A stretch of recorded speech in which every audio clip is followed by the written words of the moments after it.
Bom dia, boa tarde, boa noite, tudo bem, pessoal? Vamos a mais uma aula de neuroanatomia. Hoje eu vou falar para vocês sobre diencéfalo e ventrículos encefálicos. Vamos conversar um pouquinho sobre essas regiões, não é? Vamos compartilhar aqui a tela da nossa aula. Está aqui já compartilhada. Vamos começar nossa aula sobre diencéfalo e ventrículos encefálicos, tá? Primeiro falar um pouco sobre a origem embrionária do diencéfalo, tá?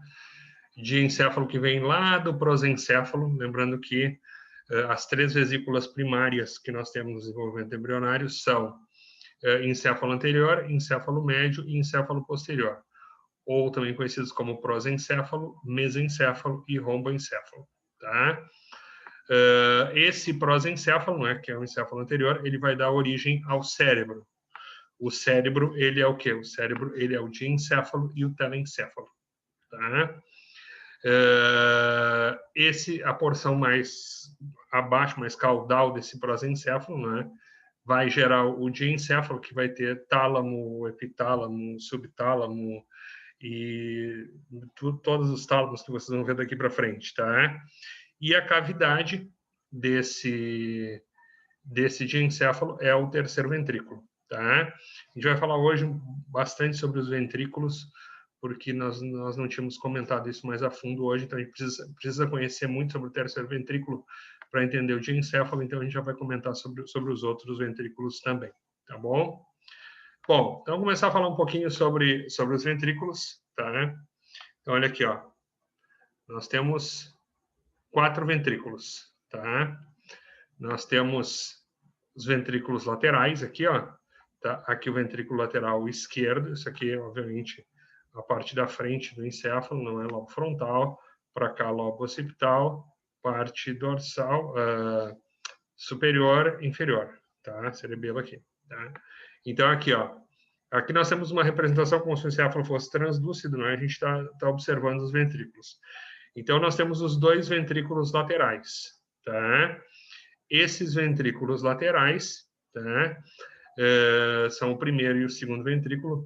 Não me perguntem qual é o primeiro e o segundo. Uma vez eu soube isso, se era o direito ou o esquerdo que era o primeiro ou o segundo, mas a gente chama eles de ventrículos laterais. Eu fui procurar essa informação, não encontrei mais. Talvez eu li isso em um livro, mas não tenho mais essa informação, não me lembro mais, sinceramente, tá? Mas normalmente os livros chamam de ventrículos laterais, tá? Então, esses ventrículos laterais, eles têm o quê? Eles têm um formato como se fosse um C aqui, tá? E tem uma protuberância aqui, esses ventrículos laterais.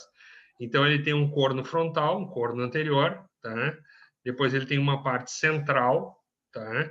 Depois ele faz esse C aqui, ó, e entra aqui, ó, no lobo temporal.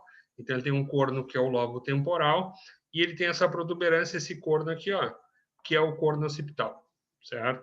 Então, essa é a característica que a gente vai encontrar nesses ventrículos laterais, tá? Esses ventrículos laterais, eles se ligam, tá, ao terceiro ventrículo. Existe um forame que comunica esses ventrículos. Lembre-se que os ventrículos têm que ser interligados para o líquor passar entre eles. Isso é muito importante, tá? Então, aqui, ó, nós temos o terceiro ventrículo, tá? Esse terceiro ventrículo, ele vai ter uma série de protuberâncias aqui, não é? Ele é uma estrutura bastante irregular aqui, esse terceiro ventrículo, não é? Então, a gente vai ter o quê? A gente tem um recesso aqui, ó, que é o recesso supraóptico, que é uma protuberânciazinha do terceiro ventrículo. Depois, aqui nós temos o recesso do infundíbulo, tá? Tem aqui o recesso pineal e o recesso suprapineal, tá? Então, aqui a gente tem esse terceiro ventrículo. E tem aqui, ó, essa estrutura aqui, ó, que é a aderência intertalâmica, que é um conjunto de células que fica ali, ó, ligando os dois tálamos, tá? Que vai passar exatamente ali pelo meio daquele ventrículo. Alguém pode perguntar assim, mas por que não é uma comissura? Por que não recebe o nome de comissura? Se está ligando os dois hemisférios? Porque os estudos histológicos não conseguiram mostrar fibras ali, só se encontram neurônios ali. Então, é uma ligação de substância cinzenta, a gente só vê corpos de neurônios. Logicamente, devem ter algumas fibras ali, mas não se caracteriza como uma comissura essa aderência intertalâmica. Tem alguns detalhes interessantes dessa aderência intertalâmica. Mulheres geralmente têm essa aderência intertalâmica maior do que homens. Aliás, isso é uma coisa bastante interessante. Mulheres têm a comunicação entre os dois hemisférios, o número de fibras geralmente é maior. Por exemplo, o corpo caloso tem mais fibras, então as mulheres comunicam melhor hemisfério direito e hemisfério esquerdo quando comparado aos homens. E isso a gente vai encontrar também na aderência intertalâmica, tá bom? E aí, nós temos aqui, ó, depois a gente sai do terceiro ventrículo e faz o quê? E entra aqui, ó, no aqueduto de Silvius, tá? Entra aqui no aqueduto de Silvius e vai chegar ao quarto ventrículo, né? O quarto ventrículo que a gente já viu, né? Que ele fica aqui, ó, ele vai aqui frontalmente, ele vai ter o que? Ele vai ter o tronco cefálico, não é? E vai ter aqui para trás, não é? Ele vai ter o cerebelo, né? Então aqui a gente vai ter o quarto ventrículo, não é? Esse quarto ventrículo a gente vai ter algumas aberturas, não é? Aqui aberturas laterais, não é? Tem dos dois lados, não é? Que é o forame de Luschka, tá? E uma abertura mediana, tá? Do quarto ventrículo, que é o forame de Magendie. Então, a gente já vai entender por que essas aberturas são importantes, tá? Já vou falar um pouquinho sobre isso. E aqui, eu gosto sempre de mostrar essa figura, porque quando a gente olha nessa vista lateral aqui, isso aqui é uma vista lateral esquerda, a gente está vendo o hemisfério esquerdo lateralmente, não é? A gente não consegue entender direito qual é o tamanho do terceiro ventrículo, não é? E qual é o posicionamento desse terceiro ventrículo. O quarto ventrículo parece bem fininho, mas não é bem assim. Olha aqui, ó. O que a gente tem aqui, ó? Olha aqui, ó. Olhem aqui uma vista frontal, né? Uma vista anterior. O que a gente pode ver aqui, ó? Aqui os ventrículos laterais. Olhem como o terceiro ventrículo é bem fininho, enquanto que o quarto ventrículo já é mais alargado aqui, ó. Já é mais alargado aqui nessa vista, não é? Anterior, não é? E aqui nós temos essa abertura lateral, não é? Que é esse aqui, ó. Tá? Essa abertura lateral, que é o forame de Luschka. Tá?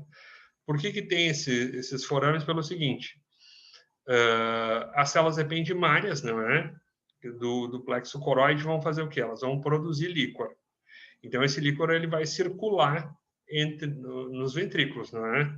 Ou seja, existem ligações entre o ventrículo, por exemplo, os ventrículos laterais têm os forames de Monro, não é? Que comunicam o ventrículo lateral com o terceiro ventrículo.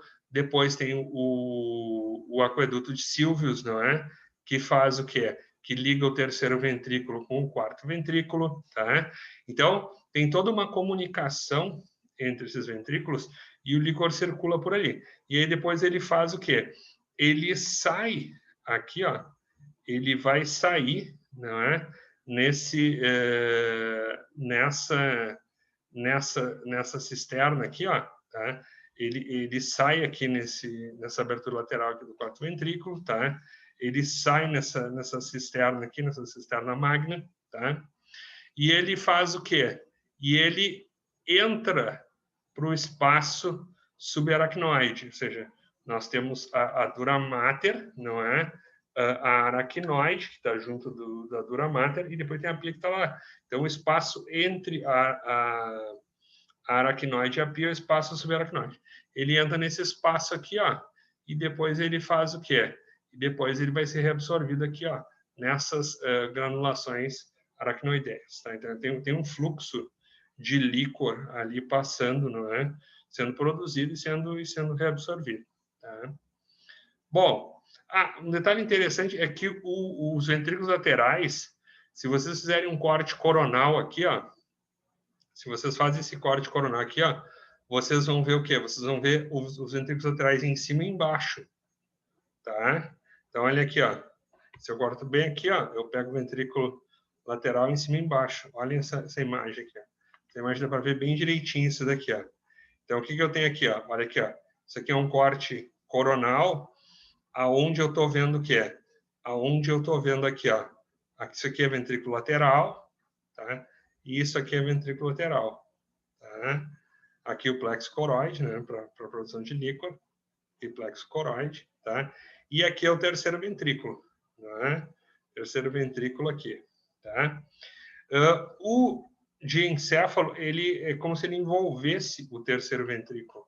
Essa é a lógica do diencéfalo, ele vai envolver o terceiro ventrículo. Então, aqui, por exemplo, a gente tem uma parte do diencéfalo, né? Que é o quê? Que é o tálamo, tá? E a gente tem aqui, ó, aqui embaixo a gente vai ter o hipotálamo. Essa região aqui é o hipotálamo, tá? Isso aqui é só uma primeira vista para vocês se localizarem, não é, nesse corte coronal do encéfalo. Bom, para vocês entenderem os limites dos ventrículos, tá? Tem que pensar o ventrículo como se fosse uma casa. O terceiro ventrículo a gente está falando, tá? O terceiro ventrículo como se ele fosse uma casa. Ele tem um teto, ele tem uma frente, ele tem uns fundos, ele tem uma parte lateral, ele tem um assoalho. Então, a gente considera o terceiro ventrículo como se ele fosse uma casa. E aí a gente consegue ver os limites dele, do teto, do assoalho, da parte da frente, da parte de trás. É a maneira mais didática de se aprender as fronteiras, não é, desse terceiro ventrículo. Tá? Isso anatomicamente é muito importante. Então, vamos lá. Primeiro, vamos na nossa casa, vamos ver o teto dessa casa. Olha aqui, ó. Aqui está o terceiro ventrículo. Tá? Lógico que eu não vou falar sobre todas as estruturas. Tem que imaginar que é uma casa, e ela é uma casa e tem, por exemplo, tem variações, por exemplo, na parte do assoalho tem diferentes estruturas no assoalho, na parte lateral tem diferentes estruturas. Eu vou falar das principais, né? As principais fronteiras que a gente vai ter nesse ventrículo, tá? Se vocês, assim, ó, se vocês forem estudar a microneuroanatomia do tálamo, é muita coisa. O que a gente mostra aqui e o que tem na maior parte dos livros de neuroanatomia é bastante simplificado. Mas se vocês pegarem, por exemplo, um livro como o livro do Mai, que é um atlas de neuroanatomia que tem todos os subnúcleos talâmicos, não é? Os subnúcleos do diencéfalo, vocês vão ver que é uma coisa enorme, né? São muitas coisas, tá? Então, vamos lá. Então, nesse teto, qual é a fronteirinha que a gente vai ter nesse teto aqui, ó, para esse terceiro ventrículo? Olha aqui, ó, os ventrículos laterais e essa estrutura aqui que é o fornix, tá? Então, aqui a gente tem essa estrutura que é o fornix e esses ventrículos laterais, a grande fronteira superior aqui no teto aqui ó, do terceiro ventrículo que a gente vai ter, tá? Bom, na parte anterior, não é? Na parte da frente da nossa casa, na parede anterior, tá? Nós temos algumas estruturas que vão aparecer no sentido anterior-posterior, tá? A primeira estrutura que aparece é a lâmina terminalis. A lâmina terminalis não aparece direito nas imagens que eu tinha. E aí aqui, ó, isso aqui ó, é uma imagem do Mai, não é? Do Atlas do Mai, que tem a comissura anterior.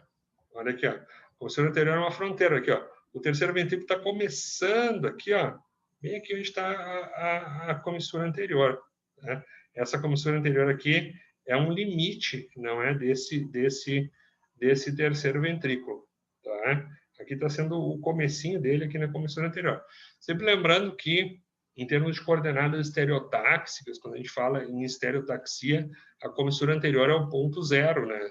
Ou seja, é o ponto zero onde a gente começa a trabalhar com coordenadas estereotáxicas. E aqui no Atlas do Mai a gente já pode ver o seguinte, olha aqui, ó, olha a quantidade de núcleos que tem aqui nessa região, tá? Então, cada um tem seu nomezinho, tem suas funções. Lembrando, né, o encéfalo humano tem quase 1000 áreas, né? Eu nunca parei para contar. Uma vez eu contei uma página do Atlas do Mai, multipliquei pelo número de páginas e cheguei à conclusão que deve ter em torno de umas 1000 áreas. Então, assim, é muito difícil saber todos esses núcleozinhos aqui. A gente divide eles por grupos e fala sobre os principais, os que têm os principais em termos de características fisiológicas, né, em termos de função. Tá? Então, essa digamos, é o limite anterior desse esse terceiro ventrículo. No assoalho, não é? Então, para ver o assoalho, a gente está vendo o quê? Para ver o assoalho, a gente já está vendo essa imagem aqui, ó. Isso aqui é uma imagem do encéfalo, uma imagem ventral do encéfalo, né? Logicamente que a gente tirou aqui o cerebelo saiu ali, né? O cerebelo foi cortado e aqui a gente está vendo o bom e velho tronco cefálico. Bulbo, ponte, mesencéfalo aqui, não é? E aqui, ó, aqui a gente já está no diencéfalo, tá? Então, olha aqui, ó, o que a gente tem aqui, ó? Qual é no sentido anterior posterior, tá? De onde até onde vai esse terceiro ventrículo?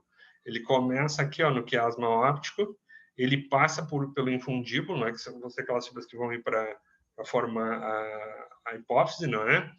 E aí eu tenho o quê? E aí eu tenho essa estrutura aqui, ó, que parecem duas mamas, né, que são os corpos mamilares. Então, o ventrículo está lá dentro, ó. Não aparece aqui, obviamente, não é? Mas isso aqui, ó, é um marco anatômico da localização do terceiro ventrículo, tá? O terceiro ventrículo está localizado lá dentro, não é? Entre o quiasma óptico, até um pouquinho, ele passa um pouquinho dos corpos mamilares aqui, tá? Mas não é muito mais do que isso aqui, tá? Então, isso aqui, ó, isso aqui a gente consegue ver bem aqui, ó. Isso vai fazer uma fronteira entre o mesencéfalo, não é? E o diencéfalo, tá? Na porção ventral aqui do encéfalo, tá bom? Bom, aqui nas paredes laterais, isso aqui é um corte coronal do encéfalo, eu cortei coronalmente o encéfalo, aqui está o terceiro ventrículo, nas paredes laterais, de dorsal para ventral, de cima para baixo, a parte de cima, os limites laterais, aqui, ó, a parede lateral da casa, isso aqui, ó, é o tálamo. Isso aqui são núcleos talâmicos. Tá? Isso aqui é o tálamo. E aqui para baixo é o quê? Aqui para baixo é o hipotálamo. Tá? Então, nas paredes laterais, dorsal ventral, nós temos o tálamo e abaixo a gente vai ter o hipotálamo. Tá? Isso a gente está falando da parte mais anterior. Vocês vão ver depois que quando a gente vai para a parte mais posterior do subtálamo, não vai ter hipotálamo ali embaixo, não. O subtálamo é o que vai estar ali embaixo, tá? Então, isso aqui está valendo mais para a parte anterior. Na parte posterior, a gente tem o subtálamo mais para trás. Então, vamos mostrar direitinho o que é tálamo, hipotálamo, subtálamo, epitálamo e metatálamo, tá bom? Bom, e na parede posterior, na parte dorsal, não é? Então, aqui a gente está vendo uma vista do encéfalo dorsal, não é? Que a gente tirou o cerebelo, né? Corta o cerebelo, não é? Não sei se eu falei, aqui, essa parte aqui é ventral, né? Tá? Eu não falei, se eu falei dorsal, eu falei errado, tá? Aqui sim, aqui é dorsal, né? Olha o quarto par craniano saindo aqui, né? O único que sai dorsalmente, não é? Então, assim, ó, na parede posterior, de dorsal para ventral, eu tenho o quê? Eu tenho a pineal aqui, e a pineal vai estar, aqui o terceiro ventrículo, a pineal vai estar fixada lá embaixo, não é? Vai estar fixada lá embaixo a comissuras, que são a comissura abenular e a comissura posterior, tá? Uma parte dela está fixada a comissura posterior, não é? E outra partinha a comissura abenular, tá? Então, aqui, ó, até isso aqui, ó, aqui é exatamente a fronteira, ó. Olha aqui, ó. Isso aqui, ó, é exatamente a fronteira, tá? Olha aqui, ó. Eu estou traçando aqui para vocês a fronteira, tá? Entre o diencéfalo e o mesencéfalo, tá? Então, o que tem isso aqui, ó? Aqui, ó, isso aqui, ó, que para baixo é o mesencéfalo, tá? Olha aqui, ó. Colículos superiores, colículos inferiores, tá? Os pedúnculos cerebrais, tá? Então, isso aqui, ó, isso aqui é mesencéfalo. Mas aqui, ó, quando eu já entro aqui, ó, tá? Isso aqui é o corpo geniculado, ó, onde está a setinha ali, é o corpo geniculado medial. Isso aqui já é diencéfalo, tá? Isso aqui, ó, é corpo geniculado lateral, já é diencéfalo, tá? Mas notem que eles se comunicam aqui, ó. Existe um braço do colículo inferior, que vai o quê? Que vai para o corpo geniculado medial, tá? Que liga o colículo inferior ao corpo geniculado medial. E existe um braço aqui, está passando por trás aqui, ó, que liga o colículo superior do mesencéfalo ao corpo geniculado lateral, tá? Então, tem comunicação entre eles, mas isso aqui, ó, é a fronteira. Isso aqui é o que separa nitidamente, aqui a pineal pertence ao diencéfalo, né? Isso aqui é o que separa diencéfalo de mesencéfalo, tá? Bom, já que eu estou falando de epitálamo, tálamo, subtálamo, hipotálamo, metatálamo, não é? Então, isso aqui é um corte sagital do encéfalo, tá? Eu estou pegando exatamente a região do diencéfalo, não é? Bem medial ali. E isso é como se eu estivesse cortando aqui, ó. Isso é um corte, eu cortei aqui, ó, bem no meio aqui, ó. Certo? Cortei bem nesse meio aqui, tá? Então, nesse corte aqui, eu consigo ver o quê? Eu consigo ver o que é o tálamo, o que é o hipotálamo, subtálamo e epitálamo, tá? Então, aqui, ó, isso é o tálamo, tá? Depois a gente vai falar melhor sobre o tálamo. Esta região aqui, ó, abaixo do tálamo aqui, só que mais anterior, tá? E que vai se conectar aqui, ó, com a hipófise, tá? Isso aqui, ó, é o hipotálamo, tá? Esta região abaixo aqui do tálamo, só que mais posterior, logicamente isso aqui é para frente, não é? Isso aqui é rostral, isso aqui é caudal, tá? Anterior, posterior, tá? Essa porção aqui, ó, tá? Essa porção aqui, ó, a gente chama de subtálamo. É uma região abaixo do tálamo, só que mais posterior, tá? Essa região aqui mais posterior, só que um pouquinho mais para cima, nós chamamos de epitálamo, tá? E não está aparecendo aqui uma estrutura que se chama de metatálamo. Metatálamo é o conjunto de corpo geniculado medial e corpo geniculado lateral. Isso aqui, ó, é o metatálamo. Essas estruturas aqui, ó, são os corpos geniculado medial e geniculado lateral que compõem o que a gente chama de metatálamo, tá? Bom, então a gente já tem uma noção do que é tálamo, epitálamo, subtálamo, hipotálamo e metatálamo, não é? Isso é um slide bem antigo da Fundação Faculdade Federal de Ciências Médicas de Porto Alegre.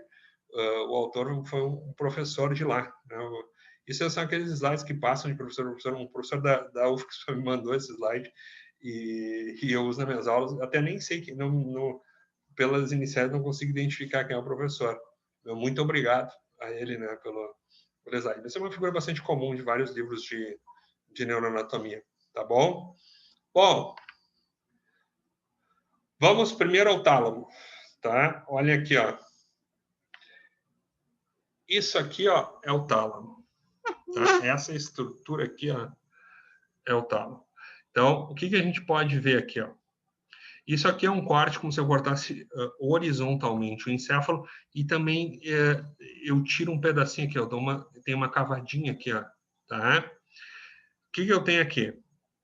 Isso aqui é telencéfalo, tá? Essa estrutura aqui é uma estrutura telencefálica, isso aqui é o núcleo caudado, tá? Isto aqui, ó, é o tálamo, tá?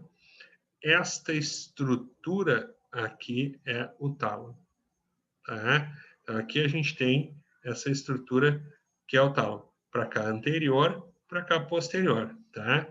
Então, aqui, ó, aqui a gente tem o tubérculo anterior do tálamo, tá? E aí a gente tem essa estrutura aqui. Tá? O tálamo tem uma marca aqui, ó. Se vocês olharem o tálamo de cima, ele tem essa estria aqui, não é? Aqui, ó. Essa estria aqui, ó, que é a estria terminal.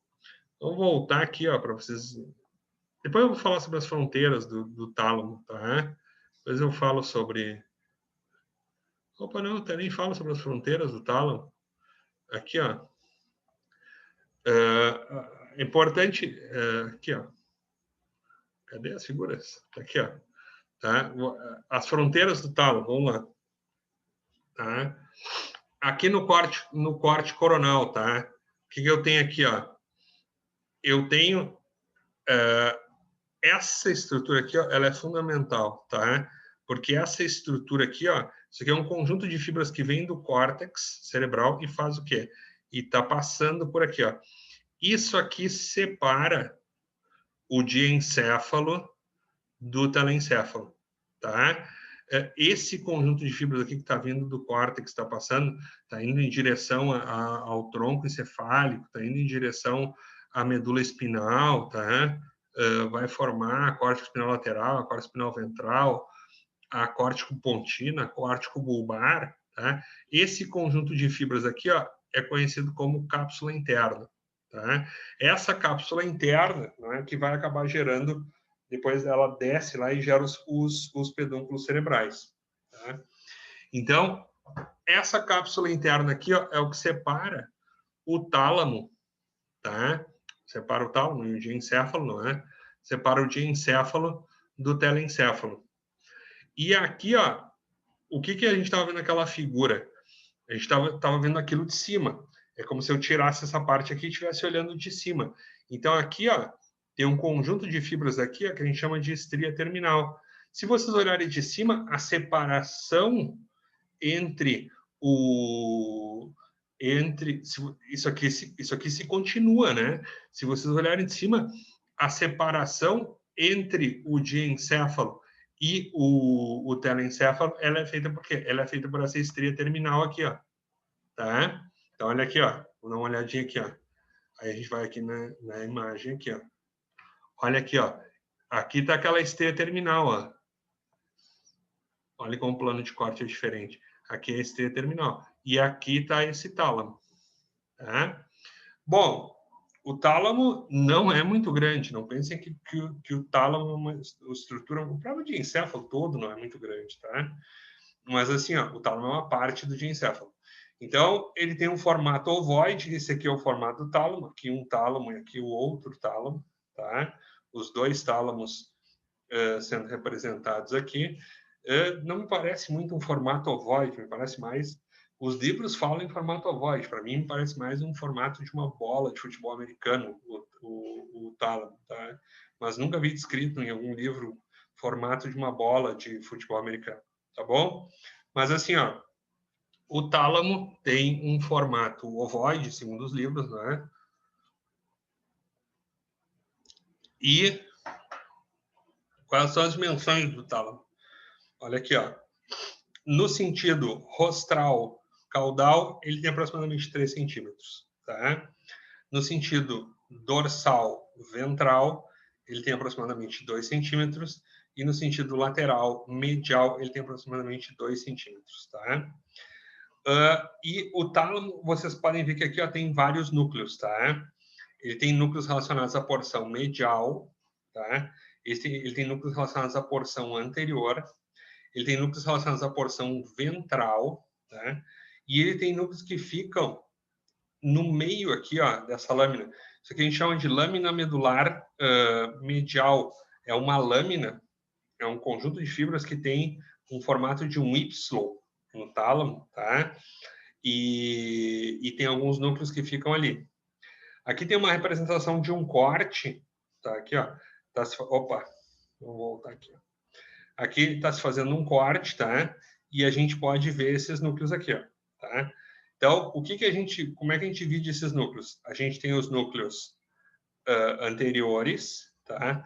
Os núcleos medianos e os núcleos mediais, tá? Nós temos os núcleos interlaminares ou intralaminares, né, que ficam dentro dessa lâmina medular. E nós temos os núcleos que a gente chama de ventral, que tem o ventro anterior, o ventro lateral, o dorso lateral, o lateral posterior, não é? Aqui o ventro posterior, não é, que é dividido em ventro posterolateral, ventro posteromedial. Isso aqui não, o ventro posteromedial não é que ele esteja aqui, ó, depois a gente vai ver a posição correta dele, tá? Isso aqui é um esquema, tá? E o ventral intermediário aqui na frente. Depois, aqui atrás, nós temos, mais caudalmente, nós temos o núcleo pulvinar do tálamo e aqui o corpo geniculado medial e o corpo geniculado lateral. Então, aqui tem um corte. Esse corte aqui, ó, tá? E a gente está cortando aqui, tá vendo aqui, ó. Vamos ver aqui, ó.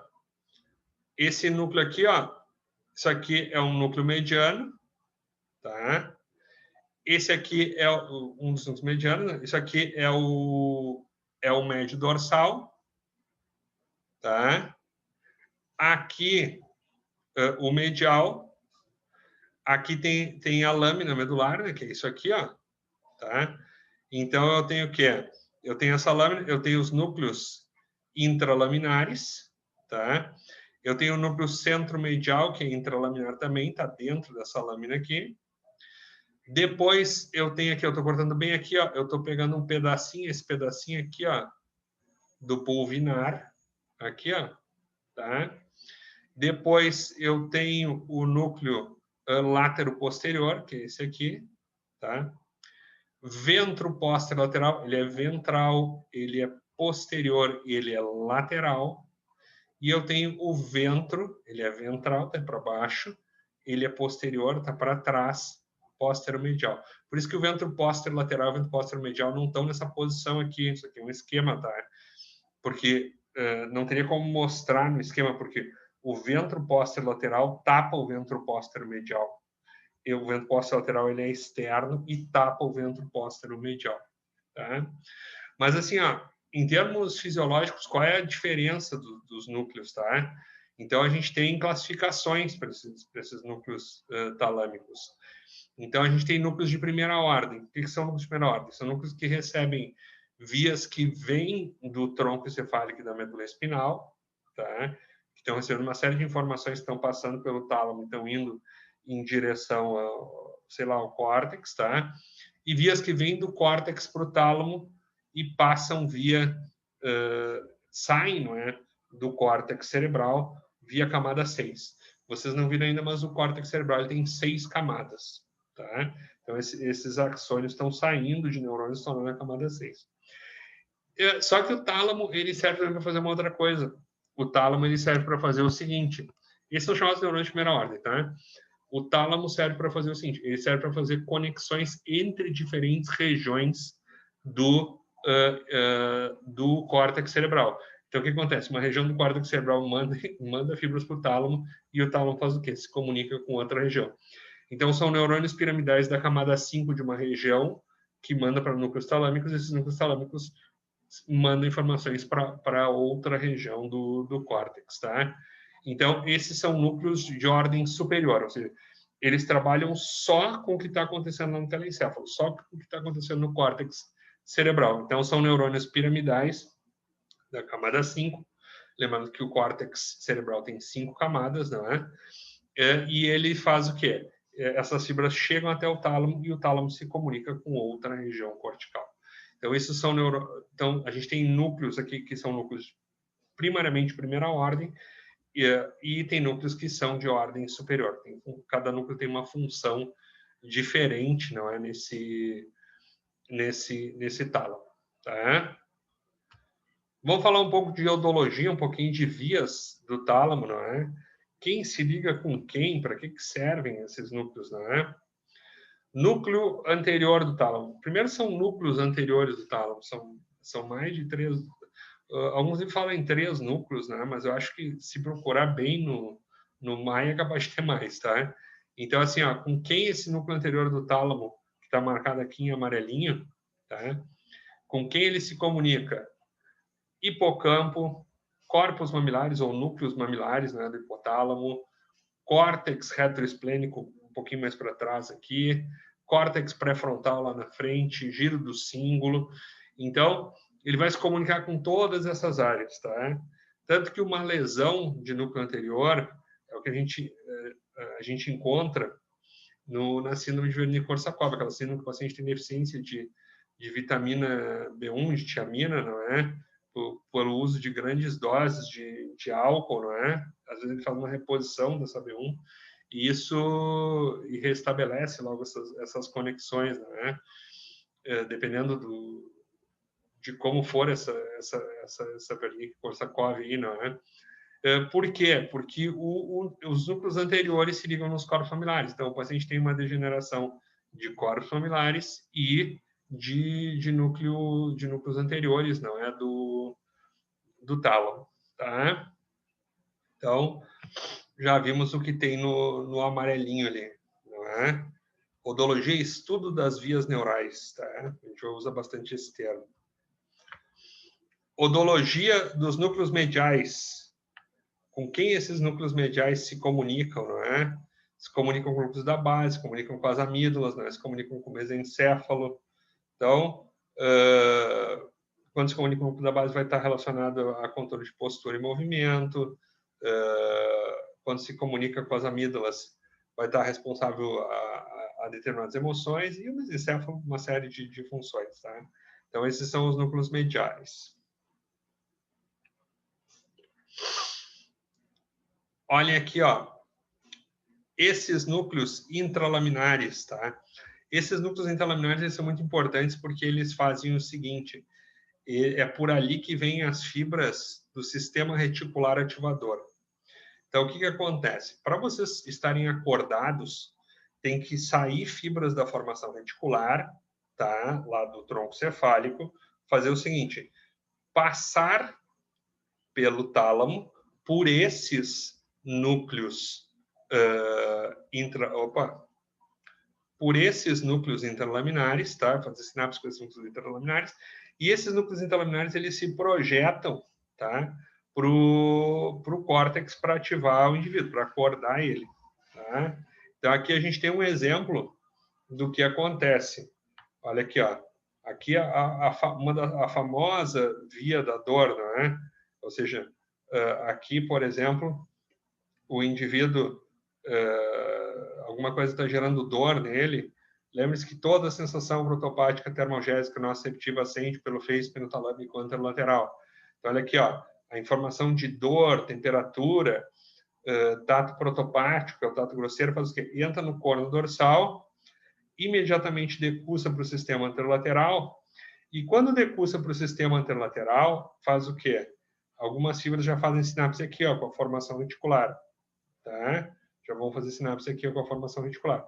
E a formação reticular vai fazer o quê? Vai enviar fibras que vão fazer sinapse aqui, ó, com esses núcleos, não é? Interlaminares. E esses núcleos interlaminares fazem o quê? Se projetam para o córtex, não é? E também vão participar do sistema reticular ativador e vão acordar o indivíduo. Por isso que, assim, ó, uma lesão desses núcleos interlaminares pode deixar o paciente em coma, não é? Porque o sistema reticular ativador pode não acordar esse paciente. Ele pode não conseguir ter consciência, por quê? Por uma lesão desse sistema reticular ativador, tá? Em gatos, tem algumas lesões que se fazem específicas, não é? Do sistema reticular ativador e algumas lesões de tronco específicas, né? Seres humanos fazem isso, né? Mas em gatos faz algumas lesões específicas, tu deixa o gato dormindo para sempre ou acordado para sempre, tá? Controlando, modulando, né, esse sistema reticular ativador, tá? Existem alguns indícios de que a estimulação profunda, não é, desses núcleos interlaminares possa ser usado no tratamento de epilepsia e síndrome de Tourette, tá? Ou Tourette, tá? Nunca sei dizer ao certo qual das duas é a forma correta, tá? Essa síndrome de Tourette é uma síndrome que o indivíduo tem uma série de tiques, assim, fala uma série de... Às vezes tem umas descomposturas, assim, fala palavrões e tal. Isso é uma coisa bem comum nessa síndrome de Tourette, não é? Muito comum em pianistas, muito comum em neurocirurgiões, tem bastante. Não sei se a síndrome de Tourette faz os caras irem para a neurocirurgia, isso é comum, assim, a gente encontrar pessoas que precisam de muita habilidade manual ter síndrome de Tourette. Alguém vai me perguntar assim, tá, mas como é que o cara é cheio de tique e vai ser neurocirurgião? Enquanto está operando, não tem tiques. O cara, enquanto está tocando piano lá, ele não tem os tiques. depois ele sai e tem esses tiques, ele exacerba esses tiques nervosos, não é? Os pacientes que têm essa síndrome. Isso é bem interessante. Então, se fala que a estimulação profunda pode melhorar, não é esses quadros aí, tá?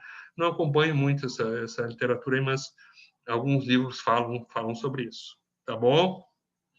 Bom, olha aqui, agora vamos ver vias, tá? Dos núcleos ventromediais. Olha essa via aqui, ó, que vocês conhecem, que vocês já viram muito bem, não é? O que a gente tem nessa via aqui, ó? Olha aqui, ó, as vias do trigêmeo, ó, as vias em vermelho aqui, ó, que levam informação de dor e temperatura do trigêmeo, e em azul que levam tato e pressão. Aqui o trigeminal, né? Os 3 ramos do trigêmeo. Aqui fibras também do nervo facial, do glossofaringe e do vago, tá? Que vão levar algumas informações de dor da face. Olha aqui, ó. Isso entra no tronco, tá? Depois isso desce lá para o núcleo trigeminal, que a gente já tinha visto, né? Algumas fibras decussam, outras seguem ipsilateralmente. E aí isso chega onde? Vai chegar no tálamo, chega aqui, ó. Vai chegar no ventro póstero-medial do tálamo, tá? Aqui, ó, ventro póstero-medial, este núcleozinho aqui, ó.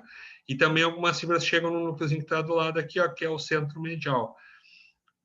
Desse ventro póstero-medial, isso parte para o córtex para dar a sensação da face, né? Para vocês conseguirem entender, não é? Essa dor na face, por exemplo, tá? Dor, tecnicamente, ela só existe no cérebro, tá? Antes do cérebro, ela é nocicepção, ela é a percepção de um estímulo nocivo. Mas qual é a diferença? A diferença é assim, ó, para um indivíduo normal não faz diferença nenhuma, porque ele vai sentir dor, né? Um indivíduo que estiver em um estado normal, fisiológico normal, ele vai sentir dor. Mas para um indivíduo que, por exemplo, não tiver as funções acima do tronco, ele talvez não sinta dor, ele vai sentir nocicepção, pode ter um reflexo de retirada, mas não tem o caráter emocional da dor que começa a partir do tálamo, tá? Lógico que a descrição da dor, o caráter afetivo dessa dor, várias coisas da dor vão ser muito bem exacerbadas e bem mais conscientes quando chega no córtex cerebral. Mas essa informação de dor, não é? Ela tecnicamente já é dor a partir do diencéfalo, tá? A partir do tálamo indo lá para cima. Antes a gente chama de nocicepção, tá bom? Então aqui, ó. E essa centro medial para que serve? Para ativar o sistema reticular ativador. Alguém faz o seguinte, alguém pega e joga um balde de água gelada no rosto de vocês, tem uma variação de temperatura, você tem que se acordar, tem que ativar o sistema reticular ativador para acordar vocês, né? Por isso que pega esse núcleo centro-medial, esse núcleo interlaminar, que vai ativar o sistema reticular ativador, tá bom? Bom, vamos ver outras vias aqui, ó. Essa é uma via que vocês vão ver muito na neurofisiologia, tá? Isso aqui são as vias dos núcleos da base. Resumidamente, partem fibras, principalmente do córtex motor primário, do córtex somatosensório. Isso aqui, essas vias servem para fazer o seguinte, essas vias servem para fazer movimento. Só que o que acontece? O córtex motor, ele não faz o movimento direto, primeiro ele consulta os núcleos da base. Ele faz uma consulta nos núcleos da base e aí depois é que saem as fibras para fazer o movimento. Sai a córtico espinal lateral e a córtico espinal ventral, tá? Depois que essas fibras são ativadas. Então, na realidade, o córtex motor primário, o córtex somatosensorial, primeiro eles se comunicam com os núcleos da base, são caudado e putame. Aí vai acontecer o quê? Aí se faz uma consulta na substância negra do mesencéfalo, que devolve essa informação. Eu estou simplificando muito isso, tá? Depois na neurofisiologia a gente vê isso com detalhes. Na neurofisiologia vocês vão aprender muito de microneuroanatomia, muito mais do que a gente está vendo aqui, tá? Depois essa informação vai para o globo pálido, porção externa, que vai ter sinapses com o núcleo subtalâmico de Lewy, que é um núcleo de encéfalo também, que a gente vai ver depois. Esse núcleo subtalâmico de Lewy, se escreve Luiz, mas se fala Lewy, tá? Ou somente núcleo subtalâmico, né? Tem caído esse epônimo, tá?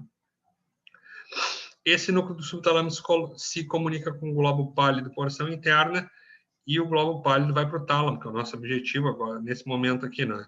E se comunica com o núcleo ventro anterior e ventro lateral do tálamo, e essa informação volta para os córtices motores para refinar esse movimento, tá? Ventro anterior e ventro lateral, tá aqui, ó. Esses dois mais anteriores aqui, ó. Tá? Essa é uma via muito importante para controle de postura e movimento. Tá bom? Bom, vamos ver o que mais passa pelo tálamo, por esses núcleos ventrais. Olhem a nossa querida gustação, tá?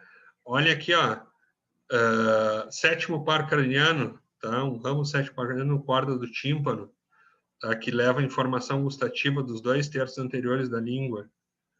Olha aqui, ó, o glosso faríngeo, que traz a informação informação gustativa do terço posterior da língua. O vago, que vai pegar a porção final lá do palato, alguma coisa da faringe, né? Olha aqui, ó, essa informação toda chega até o núcleo do trato solitário. No núcleo do trato solitário, eu tenho fibras que partem e vão atingir o quê? Vão atingir o tálamo na ventropóstero medial do tálamo. Aqui, ó, ventropóstero medial, esta região aqui. Tá? Gustação passa por ali também. Tá bom? E isso é o quê? Que tipo de classificação é? Olha aqui, ó. Isso é um neurônio são núcleos de primeira ordem, né? O vento póstero medial aqui nesse caso é um núcleo de primeira ordem, porque eu tenho o quê? Eu tenho vias que estão ascendendo do tronco, não é? E da medula espinal. Isso aqui está vindo, ó, do tronco encefálico, tá? Bom, núcleo pulvinar do tálamo. Aqui, ó. Opa, peraí. Núcleo pulvinar do tálamo, esse núcleozinho mais caudal aqui, ó. Tá? Esse núcleo pulvinar do tálamo, ele é como se ele viesse por cima ali, desse uma englobada ali no corpo genicular lateral e no corpo geniculado medial. Se vocês olharem na figura, quando a gente olha aqui, ó, dá uma olhada aqui nessa figura. Olha aqui, ó. Aqui vem o pulvinar, ó, ele dá uma tapada aqui, ó, no corpo geniculado medial e no corpo geniculado lateral, né? Ele engloba os dois ali, tá? O que o núcleo pulvinar faz? Ele é um daqueles núcleos que faz associação. Então ele faz o quê? Ele liga, ele recebe fibras do temporal e recebe fibras do parietal e faz essa associação entre o temporal e o parietal. Então ele faz essa comunicação, ele faz essa associação que a gente chama de temporo-parietal, tá? Bom, metatálamo. O que é o metatálamo? Metatálamo é o corpo geniculado lateral e o corpo geniculado medial. Às vezes o pessoal usa também o termo núcleo geniculado lateral e núcleo geniculado medial, tá? Então, se eu falar núcleo geniculado medial e núcleo geniculado lateral, estão falando exatamente da mesma coisa, tá? Vamos ver o núcleo geniculado medial, ou o corpo geniculado medial. Esse aqui, ó, recebe fibras do quê? Fibras relacionadas à audição da cóclea. Olha aqui, ó. O vestíbulo coclear, um dos ramos do vestíbulo coclear, o nervo coclear, não é? Faz o quê? Manda informações até o bulbo, não é? Essa informação vai até as olivas, tá? E aí depois essa informação faz o quê? Essa informação vem para a colícula inferior, tá? Ou passa direto aqui, ó, para o núcleo geniculado medial, tá? Mas muitas dessas informações vêm para o colículo inferior e vão por aquele braço, não é? Do colículo inferior que liga o colículo inferior ao núcleo geniculado medial. E aí depois essa informação vai para o córtex, não é? Lá para o lobo temporal. Então aqui, ó, esse núcleo geniculado medial intimamente ligado ao quê? À audição. Tá? Houve mais algumas vias do metatálamo. Vamos ao núcleo geniculado lateral. Olha aqui, ó. Esse núcleo geniculado lateral recebe informações do quê? Recebe informações da retina. Olha aqui, ó. Aqui, ó. Por exemplo, isso aqui é o núcleo geniculado lateral do lado direito, tá? Ele recebe informações do quê? Ele recebe informações da retina temporal do lado direito, tá? Que pega o campo visual nasal do lado direito. E recebe informações, olha aqui, ó, da retina nasal do lado esquerdo, que pega informações do quê? Do campo visual temporal do lado esquerdo, tá? E aí as fibras fazem assim, ó. Depois, na neurofisiologia da visão, a gente fala melhor sobre isso, tá? Mas esse núcleo geniculado lateral, ele faz o quê? Ele é dividido em 6 camadas, tá? E essas 6 camadas vai acontecer o quê? Uma recebe informação do olho contralateral, outra do ipsilateral, uma do contralateral, outra do ipsilateral, e assim por diante, tá? E depois tem toda uma organização aqui para poder formar a imagem que a gente vai ver lá no lobo occipital, tá? E aqui, esse núcleo também, ele tem tamanhos de células diferentes. Aqui são células maiores, uma via que a gente chama de magnocelular, e aqui são células menores, uma via que a gente chama de parvocelular, tá? Então, assim, a gente olha por fora, olha a neuroanatomia e vê, tá, corpo geniculado lateral, mas não, é uma estrutura que tem uma complexidade microanatômica dentro dele, e além dessa complexidade microanatômica dentro dele, ele tem uma complexidade também funcional, né? Porque ele recebe fibras de um olho, de uma retina, de outro olho, da outra, e tem que ajudar a compor essa imagem, tá? Bom, aqui a gente tem um resumo, né, do que esse tálamo faz, né? Olhem que loucura aqui que o tálamo acaba até essa figura falando sobre o tálamo, né? Mas olhem, a gente já passou pelo tálamo, né? Já vamos até no metatálamo, mas olhem aqui, ó, olhem o que o tálamo faz, por exemplo, aqui, ó, do olho, tá? Vai informação aqui, ó, aí vai para o metatálamo, a figura serve, tá? Vem aqui, ó, e atinge o núcleo geniculado lateral, vai para o córtex visual, tá? Da parte auditiva, acaba atingindo o corpo geniculado medial e faz o quê? Vai para o córtex auditivo. Tá? Aqui, ó, a figura serve, mostra várias coisas. Tá? Aqui nós temos informação do equilíbrio que faz o quê? Do aparelho vestibular, que passa pelo tálamo e vai o quê? E vai em direção ao homúnculo sensorial. Aqui nós temos informações gustativas, não é? Que acabam passando por aquela porção ventral do tálamo. Então, se a gente para pensar, o único local que não passa pelo tálamo, que não tem nenhuma associação com o tálamo, que é totalmente telencefálico, é o quê? É a parte olfatória. Aqui, a parte olfatória é a única parte, o único sentido que não vai passar pelo tálamo, que não tem nenhuma relação com o tálamo. Tá? Então, o tálamo é uma estrutura de muita importância, né? Gustação também, como a gente tinha visto ali. O tálamo é uma estrutura muito importante, tá? Bom, hipotálamo, tá? Hipotálamo, ele é ventral, não é? E ele fica na porção anterior do diencéfalo. O hipotálamo tem vários núcleos, tá?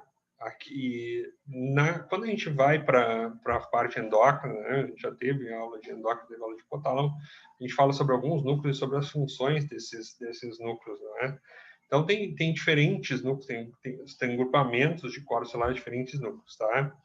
Ele, em algumas porções, dá para ver um sulco ali, que é o sulco hipotalâmico, ali a gente vê bem a divisão entre o tálamo e o hipotálamo. No outro, a gente já não vê muito bem esse sulco, não é? O hipotálamo é bem pequeno. Dorso, ventralmente, ele tem menos de 2 centímetros. Antero-posterior, ele tem menos de 2 centímetros. Tá?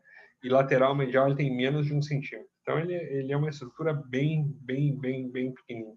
Tá?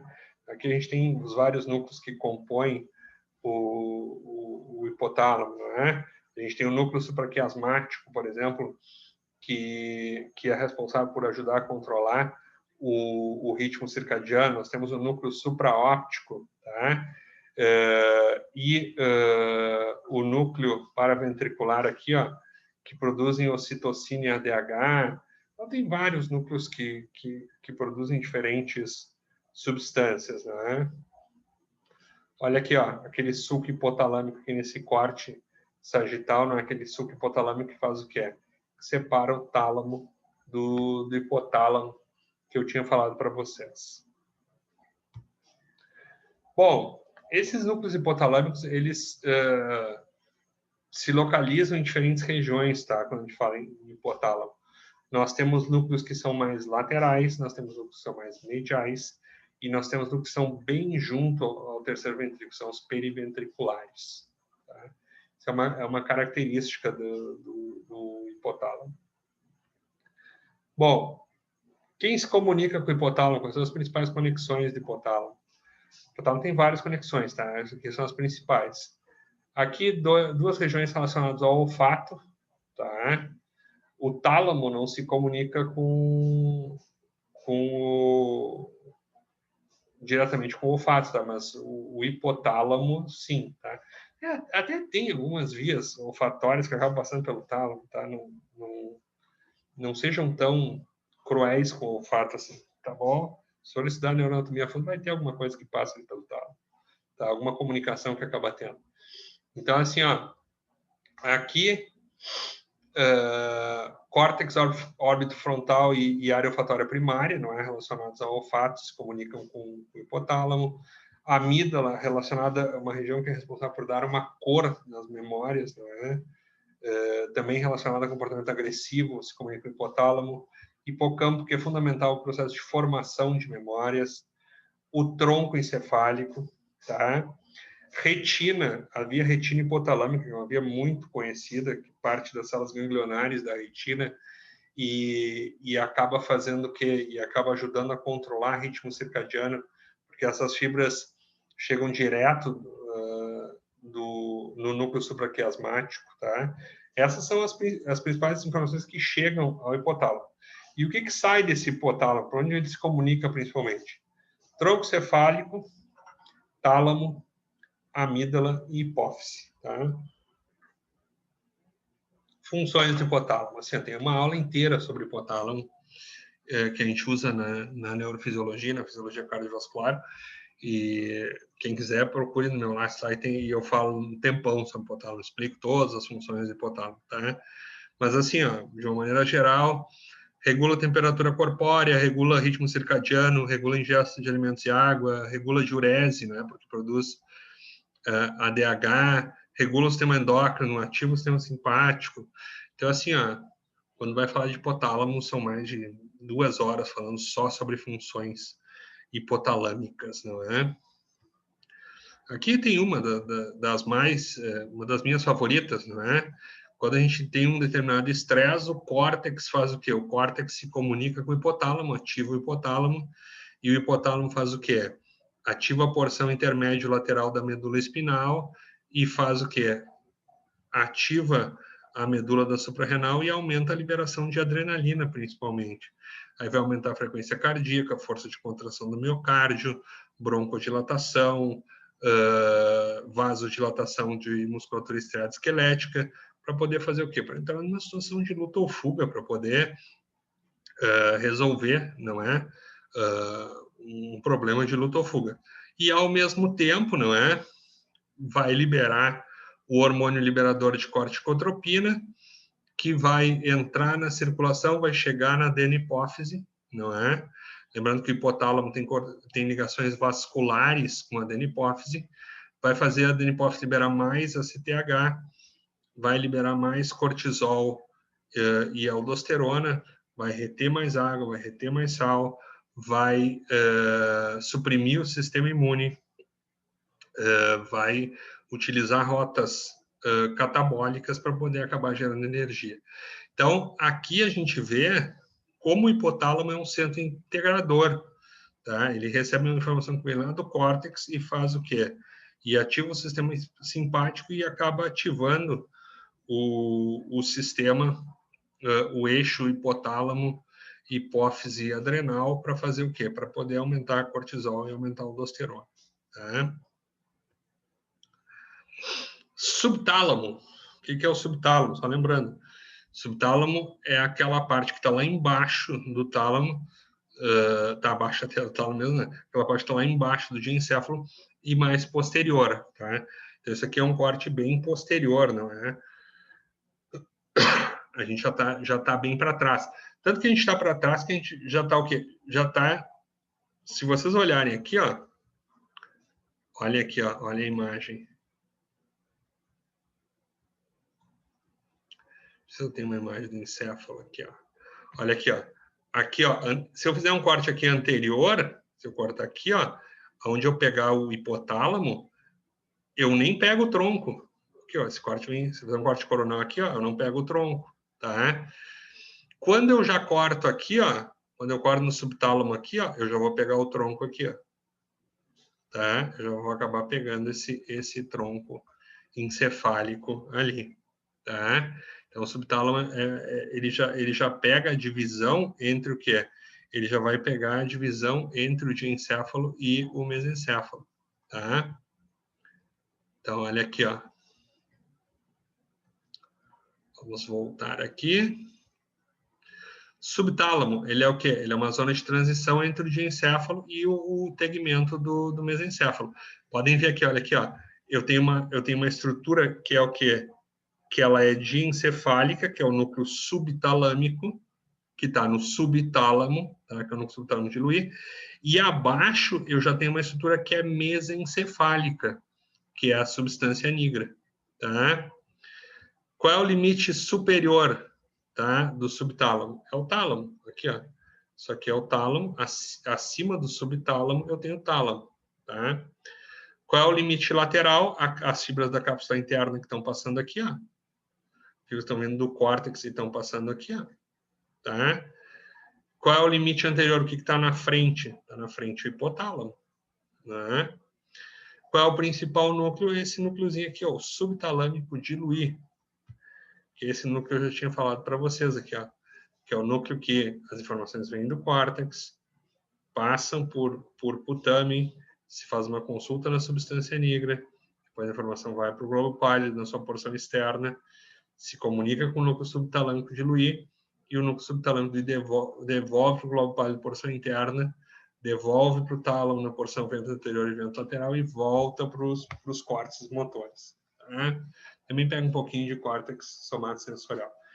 Esse núcleo subtalâmico, uma determinada época, se faziam lesões de núcleo subtalâmico para tratamento de Parkinson. Tá? Se o paciente faz uma lesão de núcleo subtalâmico, ele faz um problema motor que ele faz balismo. Não é? Se ele faz de um lado, não é? Essa lesão subtalâmica, ele faz balismo.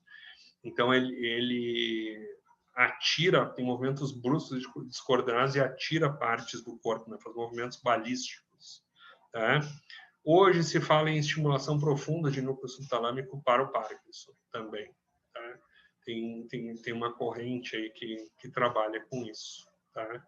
Também não acompanho muito essa literatura, mas é uma região importante nessa parte de controle de postura e movimento. Tá? E vamos à parte mais caudal, vamos ao epitálamo, não é? Que é a parte mais caudal e mais dorsalzinha ali, não é? Que tem a hipófise, essa querida aqui, ó, que é a hipófise, também chamada de epífise, tá? A hipófise, lá internamente, ela tá presa a duas comissuras, tá? É que essas comissuras, se vocês olham nos córtex coronários, vocês veem que uma começa, depois tem a outra meio por cima, tá? Então, ela é presa à comissura posterior e à comissura abenular, tá? Isso marca exatamente o limite entre o mesencéfalo e o diencéfalo, como eu tinha falado para vocês. Tá?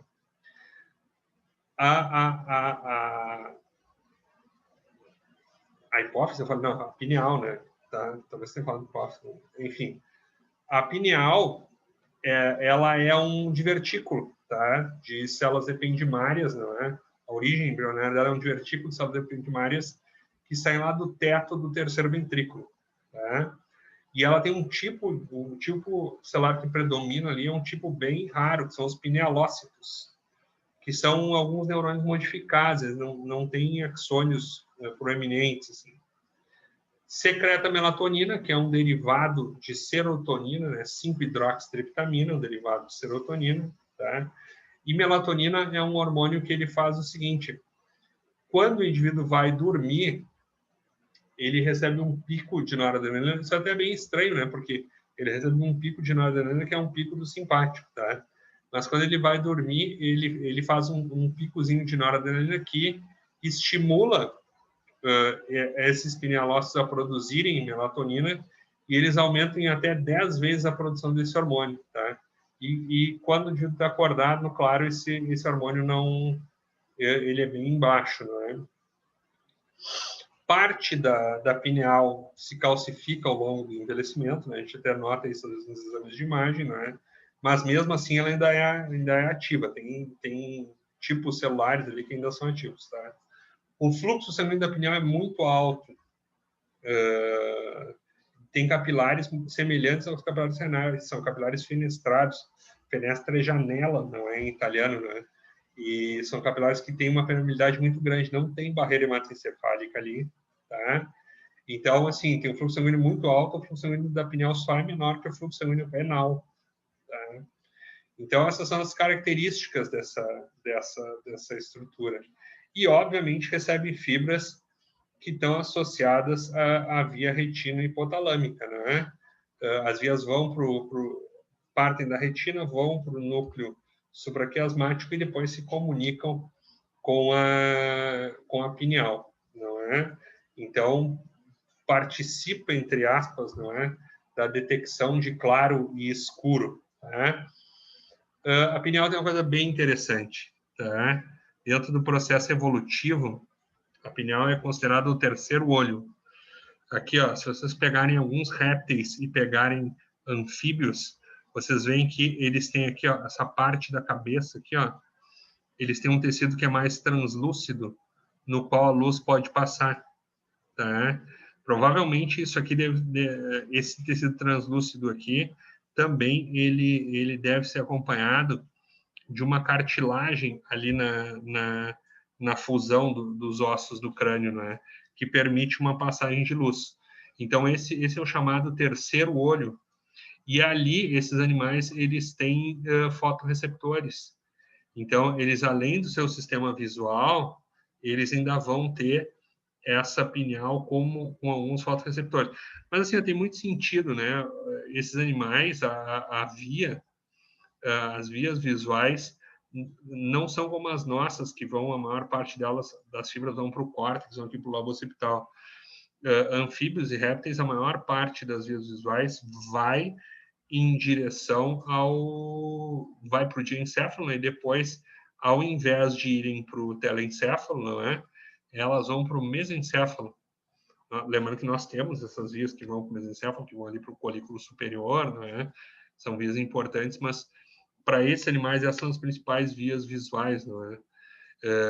E eles têm o chamado terceiro olho, não é? Não sabe exatamente o quanto, mas se acredita que esse olho sirva para eles terem uma noção de luminosidade, não é? Do grau de luminosidade, não é?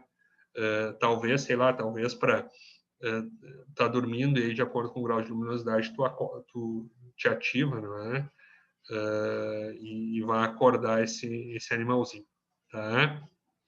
Bom, espero que tenham gostado, espero que tenham curtido a aula sobre diencéfalo e ventrículos encefálicos, não é? É uma aula bem tranquila, tem algumas vias que são um pouquinho mais difíceis, não é? mas eu acho que vocês devem ter captado tudo. Tá bom, pessoal?